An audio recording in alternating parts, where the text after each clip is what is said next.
तुलसीपुर गांव में तरुण और लीला दो भाई बहन एक झोपड़ी में रहा करते थे। उनके झोपड़ी के पास एक बहुत सुंदर झील था और वहां पर एक बाजार बैठता था जो कि हफ्ते में खाली शनिवार को बैठता था। तरुण और लीला दोनों अपने जरूरतों के सामान के लिए शनिवार को बाजार निकलते थे। उस दिन शनिवार था। दोनों बाजार जाने के लिए तैयार ही हो रहे थे कि तभी उनको गड़गड़ाहट की कुछ आवाज हुई। तभी दोनों चौंक गए। तरुण ने लीला को ऐसे देख रहा था जैसे लीला ने ही वो किया है। लीला ने कहा, अरे अरे भाई, मैंने कुछ भी नहीं किया। फिर दोनों तैयार होने लगे। तभी फिर से गड़गड़ाहट की आवाज हुई।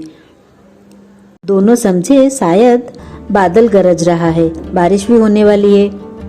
ऐसे ही दोनों निकल पड़े बाजार के लिए। तरुण ने कहा, लीला जल्दी चलो जल्दी चलो, ये बारिश की वजह से हमारा बाजार जाना बंद हो जाएगा। अगर बारिश एक बार शुरू होगा तो ये जल्दी खत्म नहीं होगा। जल्दी चलो लीला, जल्दी चलो जल्दी चलो। कि उन्हें सब खरीद के लौटने में पूरा एक दिन लग जाता था। शाम हो जाती थी, वो लौट के आते थे। फिर थोड़ी देर के बाद वही गड़गड़ाहट की आवाज सुनाई दी और उस झील में एक बड़ा सा सर दिखा। वो एक राक्षसी का सर थी।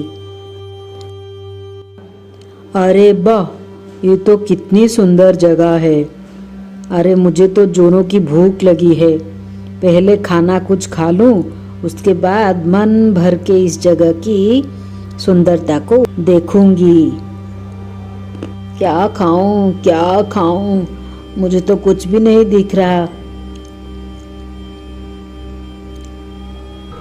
अरे वाह, तभी थोड़ी दूर तरुण और लीला का घर राक्षसी को दिखा।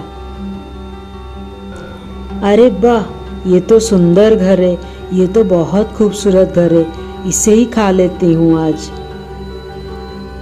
तभी राक्षसी घर के छत को अपनी मोटे मोटे जीभ में चाटने लगी। धीरे धीरे ऐसे करके वो आधा छत खा लिया। अरे वाह, ये तो बहुत स्वादिष्ट लग रहा है। मेरा पेट तो भर गया है और जो बाकी रहा उसे क्या छोड़ूं, मैं सब खा लेती हूँ। ऐसे करके वो पूरा का पूरा छत खा लिया। जब तरुण और लीला दोनों शाम को घर लौटे तब उन्होंने देखा उनके घर के ऊपर तो छत ही नहीं था।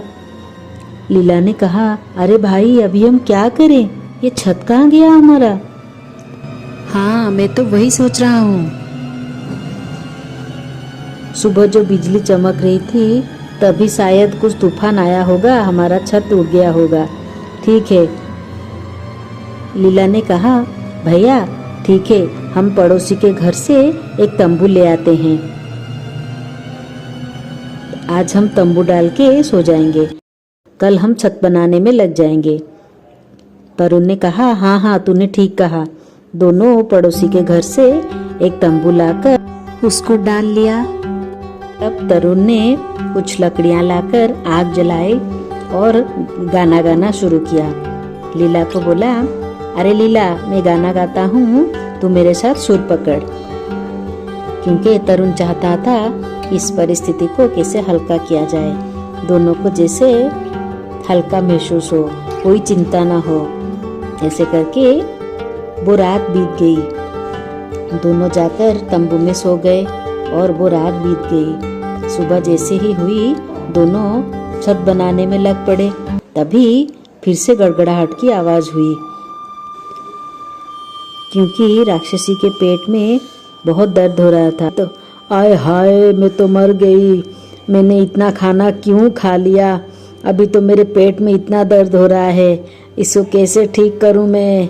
अरे जिंदगी भर और ज्यादा नहीं खाऊंगी, वो जितना भी क्यों ना स्वादिष्ट हो, और नहीं खाऊंगी। तरुण और लीला बहुत मेहनत करके अपना छत बना रहे थे। तभी राक्षसी वो सब देख रही थी। राक्षसी को बहुत दया आई तरुण और लीला के ऊपर। उसने मन में ठान लिया कि वो कैसे करके छत को बना देगी। तरुण और लीला काम करके बहुत थक गए और दोपहर का खाना खाकर थोड़ा एक पेड़ के नीचे सो गए। तभी राक्षसी आई और वो छत को पूरा बनाकर खत्म कर दिया, पूरा बना लिया।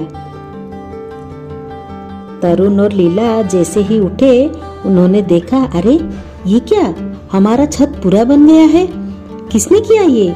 दोनों भागते हुए आए और देखा उनके दरवाजे पर एक कागज में कुछ लिखा हुआ था। उसमें लिखा था, मुझे क्षमा कर दो दोस्तों, मुझे पता नहीं था कि तुम दोनों इतनी मुश्किल में आ जाओगे। मुझे तो भूख लगी थी, मैंने इसलिए खा लिया था। क्षमा कर दो मुझे दोस्तों, मैं आपका बहुत ही अच्छा शुभचिंतक हूँ। मैंने ही आपका छत उड़ाया था और मैंने ही बना दिया। इस कागज में लिखा था, मुझे आपकी छत के लिए बहुत दुख है और आशा है कि आप मेरे इस तरीके से बहुत खुश होंगे। आपका मित्र। तरुण और लीला ये सब पढ़ते ही आश्चर्य हो गए, कौन हमारा ऐसा दोस्त हमें छुपके से मदद करती है। तभी फिर से गड़गड़ाहट की आवाज हुई। इस बार वो राक्षसी खुशी से कूद रही थी क्योंकि उसे बहुत खुशी थी कि उसने लैला और तरुण की अच्छी तरह से सहायता की। इसी तरह के नए नए कहानियाँ देखने के लिए हमारे चैनल को लाइक और सब्सक्राइब करें।